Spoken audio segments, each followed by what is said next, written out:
കുറച്ചാണെങ്കിലും പോകുന്നൊക്കെയായിരുന്നു ഞാൻ വിചാരിച്ചോണ്ടിരുന്നത്. കാരണം അവിടെ അത്യാവശ്യം നല്ലപോലെയൊക്കെ ഗെയിം കളിച്ചപോലെയൊക്കെ എനിക്ക് ഫീൽ ചെയ്തു. അറിയില്ല, പിന്നെ അവരുടെ ഇതാണല്ലോ, ഓരോ ആൾക്കാർ വോട്ട് ചെയ്യുന്ന പോലെയാണല്ലോ ആൾക്കാര്. ബിഗ് ബോസ് ഇപ്പോഴും ഈ കളിക്കാതെ പിടിച്ചു നിൽക്കുന്ന ഇപ്പോഴും കുറെ ആൾക്കാരുണ്ട്. സാറിനൊക്കെ ഇപ്പോഴും ഒരു ഗെയിം എന്നുള്ള രീതിയിലേക്ക് എത്തിയിട്ടില്ലല്ലോ. അപ്പൊ ഏത് രീതിയിലായിരിക്കും വോട്ട് വന്നെന്ന് പറഞ്ഞു തോന്നുന്നുണ്ടോ?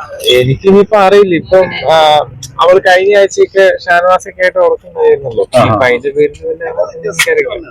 അല്ല, ഷാനവാസായിട്ട് ഉടക്കില്ലാത്ത ആരും ഇല്ലല്ലോ. ഇപ്പൊ കഴിഞ്ഞ ആഴ്ചയിൽ ഷാനവാസ് ലാലേട്ടൻ, ഇപ്പൊ ഇന്നലെ തന്നെ ലാലേട്ടൻ നല്ല രീതിയിൽ ഷാനവാസിനെ എടുത്തു കൊടുത്തത് എല്ലാരും കണ്ടാണ്. പിന്നെ ഓരോ ആൾക്കാരെങ്ങനെ എടുക്കണേ നമുക്കറിയില്ലല്ലോ. അപ്പം ആൾക്കാർക്ക് എനിക്ക് താല്പര്യം കണ്ടു കാണില്ല. പക്ഷെ അവിടെ അത്യാവശ്യം നല്ലപോലെ ഗെയിം കളിച്ചു. ബിന്നിനെ സംബന്ധിച്ചൊരു ഹെയ്റ്റും പുറത്ത് അങ്ങനെ വന്നിട്ടില്ല. അവള് ഭയങ്കര സ്ട്രോങ് ആയിട്ട് ഗെയിം കളിച്ചൊരു ആളായിരുന്നു.